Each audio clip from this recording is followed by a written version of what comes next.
We want to get back to issue 1 here in Ohio, which was clearly the biggest driver motivating so many of you to hit the polls this election. Yeah, voters had to decide whether to add a constitutional amendment that would protect reproductive rights across the state. Let's take a look at the results right now, and as you can see there, a 12-point margin with 90% of the vote in, but again a projection that the issue will pass, the for vote easily beating against 56 to 44%, and we have been leading the way with live team coverage for you from Columbus, Ohio, all night long. That's right. We begin tonight with WLWT News Vice Karen Johnson, who talked with supporters of issue 1 tonight. Hi, Karen. Hey, Sharina. Still a little bit of a celebration going on tonight here at the Hyatt in downtown Columbus.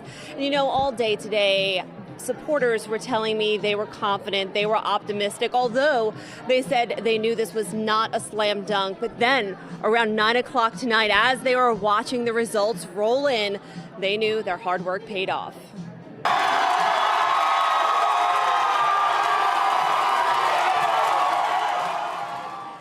This is a historic victory for supporters of issue 1, who spent months knocking on more than 1 million doors and making more than 2.8 million phone calls.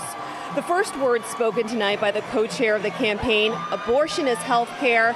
Abortion access is the law of the land in Ohio. We did it together. Ohio now becomes the 7th state where voters chose to protect access to abortion. Passing issue 1 will be felt throughout the state and for generations and generations to come. Because Ohioans stood up, from now on, the people of Ohio will get the care that they deserve from their doctors and their healthcare providers, respecting their wishes, their bodies, their lives, and their futures. And you know, today I spent some time with supporters down in Cincinnati, up here in Columbus, and they were telling me some of their confidence was coming from speaking with moderate Republicans who were telling them that they were going to vote yes on this issue. Reporting live downtown Columbus, Karen Johnson, WLWT News 5. Karen, we should also point out that campaign really just came together last year. Yeah, and you know, one of the members of the ACLU pointed out tonight that it took 700,000 signatures. Volunteers collected 700,000 signatures in just 3 months to get this issue on the ballot. Well, no doubt people passionate on both sides of this controversial issue. Karen Johnson, live for us tonight in Columbus. Thanks so much. Well, thanks, guys. A divisive issue and one that really divided county by county. Here's a closer look at how our local counties voted on issue 1. Only 2 in our area voted for it. One of them, Hamilton County, overwhelming in Hamilton County. Yes vote, having it right now 65 to 35% with nearly all of the votes in, 99% you see in the top corner of your screen. Butler County also voted to protect reproductive rights.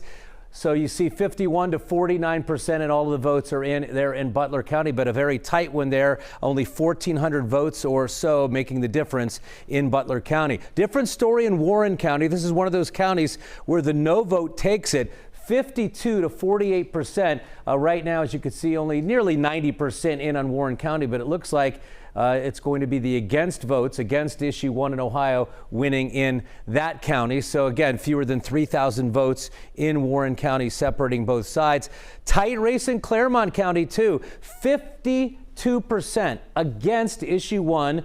48% for, and you see all of the votes have been counted in Claremont County. Only about 2,600 votes separating both sides. Now in Brown, Clinton, Highland, Adams counties, the majority of people also voting against issue 1. But as you know by now, issue 1 passed in Ohio. Right, interesting to see the breakdown there, Mike. All right, so the Archdiocese of Cincinnati calling the passage of issue 1 deeply disturbing, saying in a statement tonight that the people of Ohio missed an important opportunity here. WLWT News Source John London is also live in Columbus with reaction tonight from the No campaign. Hi, John.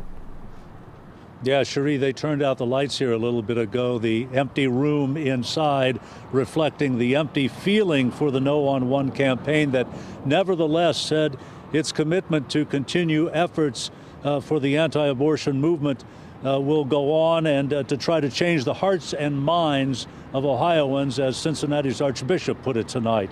You got Protect Ohio, Protect Women Ohio, the Center for Christian Virtue, and others who were here were praying literally for Ohio voters to draw a line in the sand, understanding that once something's put in the state constitution, it takes a vote of the people to remove it.